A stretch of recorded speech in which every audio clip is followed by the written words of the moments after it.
Hey everyone, I'm Kate Kennedy and I'm here with day 65 of 100 Days of Kane. And today you are in for such a treat. We're going to talk with Nate Wilson, who was first introduced to maple syrup tapping when he was about 8 or 9 years old. And today, as a 16-year-old, has a business tapping it, processing it, and selling it. And this is what I love about Kane. It's filled with entrepreneurials from the very beginning. And so you're going to get to hear Nate's story about his maple syrup business and his love of tapping it and the process of doing it right here today. So I'm gonna go ahead, be around. We're gonna walk on over. Hello, Nate. Hi. How are you? Good. Good. Hey, thank you so much for having us here today. Yep. First of all, let's talk about, you were born and raised in Kane, right? Mm-hmm. Yep. And so you're in the Kane High School. Yep. What grade are you in? 10th. 10th grade. And one of the things that you do in your spare time is has to do with maple syrup. How did you first learn about tapping maple syrup? I went on a field trip with my cousins who were homeschooled, and they were learning how to make it, and I found it interesting. Yep. And so you went out to the woods with them and someone showed you how they did it. Mm-hmm. And so then what happened next? You came home and how did you decide to start trying it out yourself? I asked my dad if we could try it out, and we started doing it in the little shack over there, and then we moved into the sugar shack a year later. That's awesome. So the first time you and your dad went out, you just went out to the woods here on your property and found a tree and just gave it a go? Mm-hmm. And you liked it so much that you continued to do it. Mm-hmm. So then you eventually started a business, you said a year later. Why did you decide to do that? We had a lot of excess syrup that we couldn't use ourselves, so we had to get rid of it somehow. So you thought, hey, let's sell it. Mm-hmm. So you went through the whole process to become a business. And where are some of the places that you sell your syrup today? Bell's, the Depot, the Chamber of Commerce, CJ Spirits. That's awesome. And so people who come into town or people who live here that want to get some locally sourced maple syrup can find it in those locations. Okay, so I know that you love doing it, and so I think that it would be helpful if you could show us what your process is like. So We're here on your property, and you can go ahead and take us through step one to the end. So first thing you got to do to start is you got to tap your trees. And over here we've got some lines where we tap them, and it comes down into holding tanks that we have. Okay, so you come and find a tree, and you said you tap them, and then it comes into holding tanks. Mm-hmm. Okay, so what type of maple is this? These are red or soft maples. They're very tall. Yeah, you can also tap hard maples, sugar maples, whatever you want to call them. They're both the same. They're both similar. So when you start with your tree, you drill a hole in there. You can see there was an old hole there, and it goes into, there's another little piece of clear plastic that you hammer into there, and this blue piece then connects to that. Okay. And then from there it goes down into the gray line, and then it goes into a holding tank when it's. So during the season, at the end, there's a tank here, and that drips into it. The syrup drips into it. What is the maple syrup tapping season? It's like from the end of February to the beginning of April. So it's kind of a short season. Are you out here every day doing it? No, it all depends on the weather, because you got to have your colder nights and your warmer days. So it's not an everyday event. So you keep your eye on the weather, and on days that you can see it's going to be a good condition for getting a lot of syrup is a day that you come out and tap. And do you set them up in the morning or at night? Well, they're tapped all year long. Well, they're all tapped for the whole time. You tap them at like the middle of February, so then they'll be hooked up whenever, but then it'll run automatically basically whenever its temperature's right. Oh, so it automatically runs just to come and make sure there's a bucket and make sure that you're changing it when it's full. Okay, so about how many gallons of syrup do you get from the tree?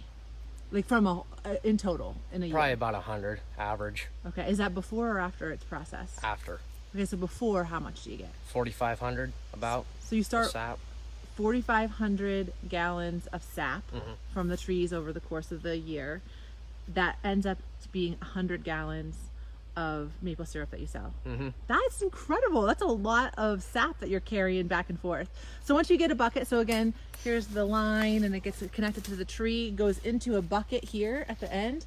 Will you show us where you take the bucket and what you do next? Yeah, from there it gets carried over into a tank that's either in the back of the truck, or we just run hoses over, and it gets put into about a 250 gallon square tank and gets put in the garage. for storage for the day, and then it gets processed and takes most of the water out of it. So over here and look at that. Okay, so it goes from the bucket into a storage tank. Yeah, and it's like that big square one there. Okay, so you can see back there, that is pretty big. How much does that hold? 250 about. Okay. And then after that, it goes into there, it goes through, and most of the water gets taken out through a reverse osmosis machine. And before that even, it gets filtered, so then it gets processed, and most of the sugar comes out, sugar water comes out, and gets pumped into here, where there's a tank here in the back. Okay, so once it goes into that big container there, it gets filtered, and then there's reverse osmosis, and then it comes through. There's a. What comes through the front? If you can see up on top, there's a way. Oh yeah. You might not be able to see it. I can see it on the camera actually. Yeah, there's a pipe on the other side. It's not that gray one right there. It's one oh, on the other it's a side. different one. Okay. But it goes into this tank. I'm gonna back up. And then there's a pipe that comes off from the tank through here. It goes into the top of the evaporator here. So it goes from this into through a hole here. Where there's usually a pipe when we're doing it. Yeah. It gets pumped into inside of here, where there's these copper tubes that, from the steam from it boiling in the bottom, preheats these, so it gets warmer because it's pretty cold when it's in that tank.